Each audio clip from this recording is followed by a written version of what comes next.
Hello! Today I will be reading from Crop Burner, The Tale of Fearn and the Deamhon by Gavin Black. This is Chapter 1, The Flower. Dare teetered on the edge of the wooden chair, staring at the dying flames in the hearth as he tried not to focus on the sounds coming from the bedroom. His calloused fingers alternated between tapping rhythmically on the lip of the chair and tracing the outlines of the raised grain in the wood. He was trying to ignore the crop burner that sat behind him in the dark. Sweat trickled down his neck at the thought of it. Turning his attention back to the fire, he noticed it had burned down to its last log. The light of the flames barely lit the small, sparsely furnished room. As he watched the flames dance across the oak, the sound of his wife's screams rattled the walls of the adjacent room. "Why did I allow her to bring that into our house?" Dare asked himself. Though he knew the answer, he would do anything for his wife.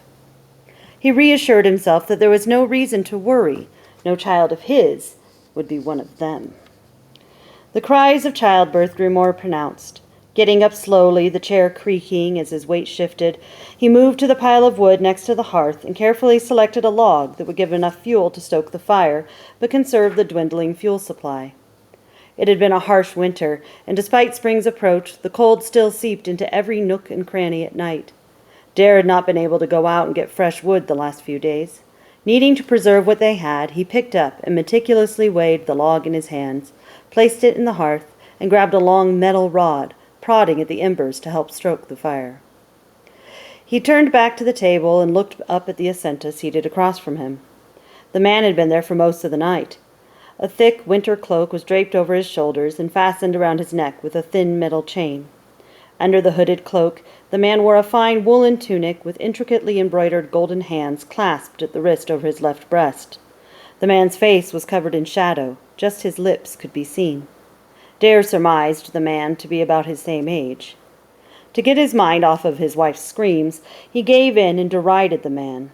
"So, crop burner, you spend all of your time harassing farmers, or do you get time to kill their crops as well? I bet you're pretty disappointed that the winter weather spoiled any fun you might have had killing everything I owned before leaving." Dare spat on the floor next to the man's worn leather boots. The man scowled, pursing his lips together as if to speak. Finally, his face slackened, and he shook his head in disgust before replying, "Your wife is the one that summoned me here. I would have been more than glad to have come during the spring. I am surprised we were requested, as you northerners rarely comply with testing your children." Grumbling, Dare responded, "I would have been fine if you hadn't come at all. She's been sick for the past few months and got it into her head that you had to be here. Oi, Deamhon knows I tried to talk her out of it." The screaming from the other room suddenly quieted. No sound followed, and time seemed to stop. The silence washed over Dare and the stranger like a wave, drowning Dare in fear. Just as he was about to bolt to the bedroom door, a new cry broke the silence. He stared at the door. A moment later, it slowly opened, and the midwife beckoned him into the room. As he approached, she put up a hand. "The baby is doing well, but I cannot do any more for your wife. I'm sorry." She slid past Dare into the other room with the baby swaddled in her arms. As Dare peered into the room, the strong smell of iron assaulting his senses, he noticed the bedding was dark, almost black in the light of the lantern on the nightstand. Speaking to himself somberly, Dare mumbled, "Oi, bedding is so dark. How can all of that blood be hers?" He rushed over to Leah, who lay on the bed among rumpled sheets. Her rosy complexion was gone, replaced with a pallid gauntness. Her eyes were sunken, peering at him as if within a deep well. The taut skin made her cheekbones flare out like those of a bird about to take flight. The beautiful lips that had been full and vibrant sat flat and pulled back, her gums and teeth showing through her weak smile. Every breath she took contorted her face into a grimace of pain and agony. "My love, everything will be fine," Dare lied, thinking that she was too pale. Her lips began to quiver, and her mouth opened as if to speak, but not a single word was uttered. He leaned closer.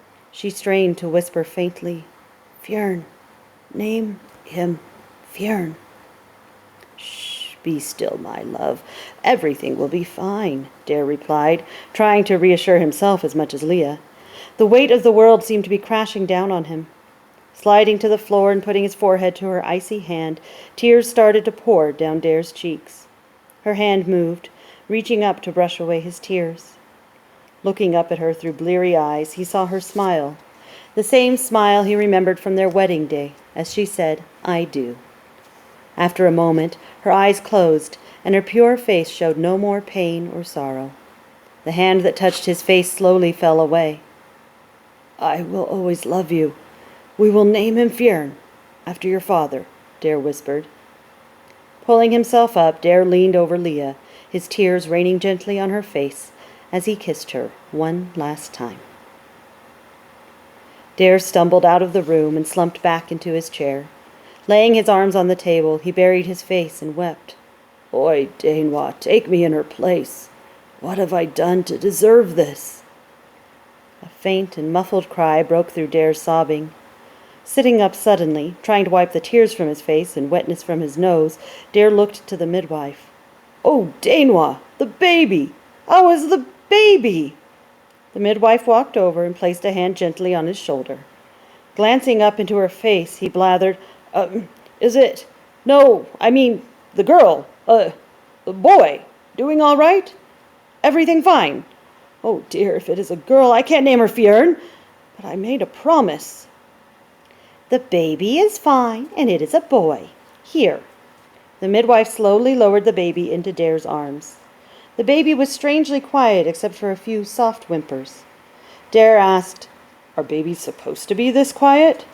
Those he had encountered in the past were always crying over something. The midwife smiled a knowing smile and nodded. Running his hand over the baby's head, he wondered aloud, "How can something so perfect come from such chaos? Oh, why did she have to die?"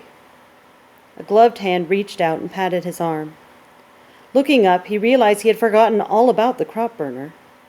As the Jacinto walked round the table, he pulled back his hood. He had closely cut brown hair, a day's worth of stubble covering his chin, crow's feet near his brown eyes, and tan skin weathered from a life spent on the road. Dare recognized a smell that reminded him of his wedding day while standing under the great oak, the smell of the grass beneath his feet, and that beautiful flower his wife wore. What flower was that? Why are memories so hazy? Dare wondered. "Are you well enough?" the Jacinta asked. Oh, sorry," Dare mumbled as he pulled himself out of his reverie. "Get to doing what you need to do so I can be rid of you," he huffed. Leaning forward, the man gently lifted the baby out of Dare's arms and placed him on the table. Searching in his robes for a moment, the man finally withdrew a small metal box, opened it carefully, and placed it on the table at arm's length. Searching again in his robes, he pulled out a finely made pair of silver tongs. Using the tongs, he pulled a flower from the box, one with flawless petals of the deepest shimmering blue Dare had ever seen. The deep emerald green stem looked as if it had been carved by artisans. As the man quickly closed the box, Dare noticed that there was a second, identical flower still inside. "I never get tired of looking at these," the Jacinta sighed. Reaching down, the man unswaddled the baby until the pink skin of his tiny chest was exposed. The Jacinta placed the flower gently on baby Fearn's chest. "This should only take a few moments, and then you can be rid of me." "Wait! What is that? No, that can't be! He has Telgog's curse!" The midwife gasped and shrank away as the flower started to change. The deep blue of the petals slowly started to fade.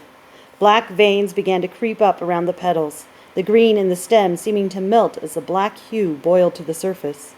The stem curled, writhing like a snake. The black veins in the petals grew wider and longer, a plague enveloping the blue until nothing but black remained. The once pristine flower that lay on Fearn's chest was now a bright, glossy black, reflecting the flames in the fireplace.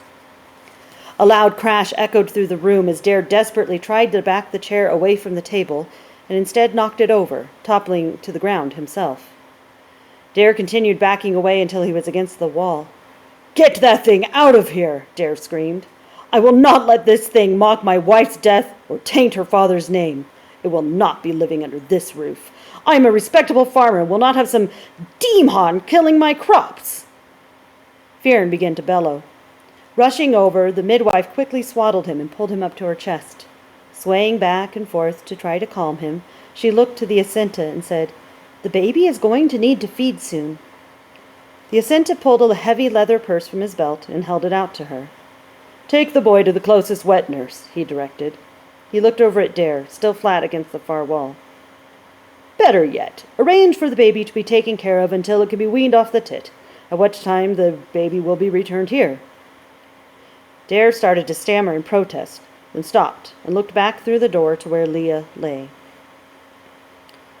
"I will feed and clothe him, but not for you, crop burner.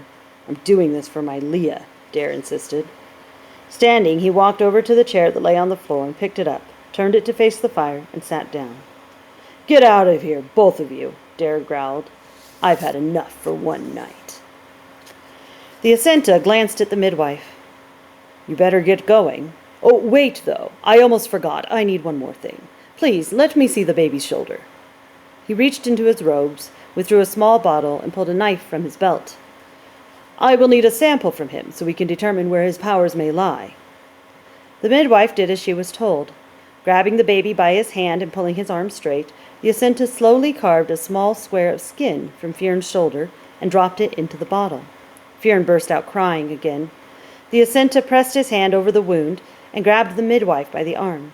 Before she could ask what he was doing, a sharp pain shot from the center of her body to the arm he held. Just as she was about to scream, the pain ceased. He removed his hand, and, where the small square was cut in the skin, a fresh pink scar had appeared. The Jacinta hurriedly picked up the box and tongs and put them away in his robes, and without another word left the small farmhouse. Gathering up her supplies and baby Fearn, the midwife followed the Jacinta out. This has been Chapter 1 of Crop Burner, the tale of Fearn and the Deamhon.